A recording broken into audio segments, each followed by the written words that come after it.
Of قیاس میں بہت ساری ایگزامپلز آ جاتی ہیں. پہلی ایگزامپل آتی ہے بزنس آفٹر فرائیڈے پریئرز. اس میں بتایا گیا the Quran forbids business after the call for Friday prayers. اس میں یہ لکھا ہے کہ قرآن نے لوگوں کو روکا ہے کہ وہ کسی قسم کا بزنس اس وقت نہ کریں جب جمعے کی اذان دی جائے، یعنی کہ جب جمعے کی اذان ہو تو سب کو نماز پڑھنے کے لیے جانا چاہیے. یہ ہمیں قرآن کہہ رہا ہے.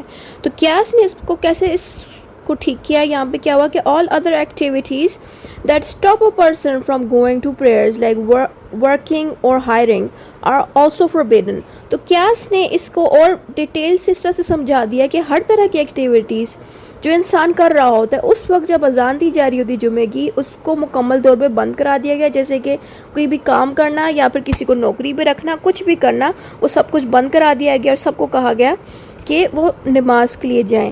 سارے کاموں کو رکوا دیا گیا، فوربڈ کروا دیا گیا اس وقت جب اذان دی جا رہی ہو اور سب کو چاہیے کہ وہ جمعے کی نماز پڑھیں. پھر next example is property of orphans. قرآن کہتا ہے the Quran says property should not be given to orphans until they are mature. قرآن کہتا ہے کہ جو یتیم بچے ہیں ان کو پراپرٹی تب تک نہیں دی جاتی جب تک وہ بچے ہوتے ہیں. جب وہ بڑے ہو جائے تب ان کو ان کی پراپرٹی دیں. بائی قیاس کیا کرتا ہے؟ all contracts made by minors without a guardian consent are invalid. دیکھیں یہاں پہ کانٹریکٹ کی بات ہو رہی ہے جبکہ قرآن میں نہیں ہوئی. تو قیاس نے کیا کیا؟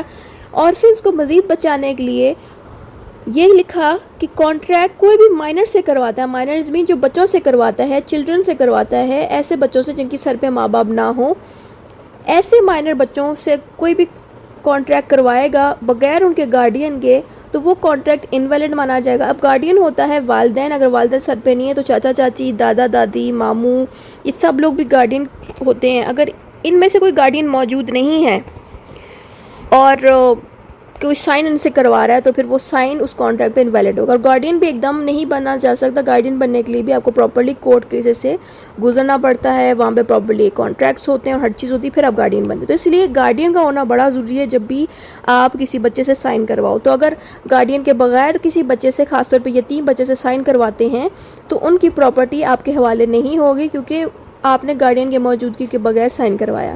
تو اس طرح سے قیاس نے مزید اس اسٹیٹمنٹ کو محفوظ کر لیا ان بچوں کے اوپر، یعنی کہ جو آرفن بچے ہیں، یتیم بچے ہیں، ان کی پراپرٹی مزید محفوظ کرا دی ہے قیاس نے. پھر next is nail polish and وضو.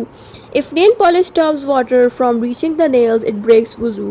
یہاں پہ نیل پالش کے بارے میں بتایا جا رہا ہے کہ اگر نیل پالش پانی کو آپ کے ناخنوں تک جانے سے روکتا ہے تو اس سے کیا ہوتا ہے کہ آپ کا وضو ٹوٹ سکتا ہے یا وضو ہوتا ہی نہیں ہے. تو یہ ایک اسٹیٹمنٹ تھی قرآن میں آئی تھنک سنہ میں دی گئی تھی، مجھے ایگزیکٹ یاد نہیں اس لیے میں نے یہاں پہ ایڈ اپ نہیں کیا.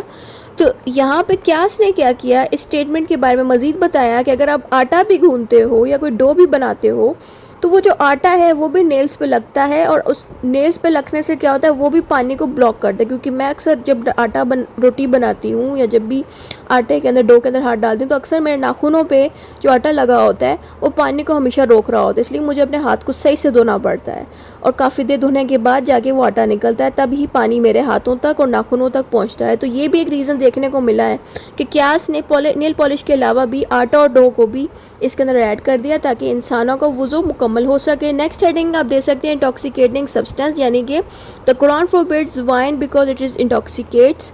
یہاں پہ لکھا ہے جو قرآن ہے وہ روکتا ہے وائن پینے سے، شراب پینے سے، کیونکہ شراب پینے سے کیا ہوتا ہے کہ لوگوں کو انٹاکسیکیشن ہو جاتی ہے. انٹاکسیکیشن مینس کہ ان کو نشہ ہو جاتا ہے، ان کا دماغ نہیں صحیح سے چلتا، یعنی کہ جو چیز شراب کرتی ہے اس کو ہم انٹاکسیکیشن کہتے ہیں. اب یہی انٹاکسیکیشن ضروری نہیں ہے وائن میں ہو، وائن میں تو اوبویسلی ہوتا ہے لیکن اس کے علاوہ بھی بہت سے اور چیزوں میں ہوتا ہے، جیسے کہ ڈرگز میں بھی موجود ہوتے ہیں انٹاکسیکیشن، اور بھی ڈفرینٹ چیزوں میں موجود ہوتا ہے. تو اب یہ چیز مینشن تو نہیں کی گئی قرآن میں صرف کہا گیا کہ وائن نہیں پینا. وہیں پہ قیاس نے کیا کیا کہ آل انٹاکسیکیٹنگ چیزیں جیسے کہ ڈرگز ہوں گے یا کوکین ہوگی یا مرجوانا ہو گئے، یہ ڈفرینٹ چیزیں ہیں جن کی وجہ سے انٹاکسیکیشن ہو سکتی ہے انسان کو. تو ان تمام چیزوں کو قیاس نے فوربڈ کر دیا. تو اس طرح سے قیاس نے ہیلپ کی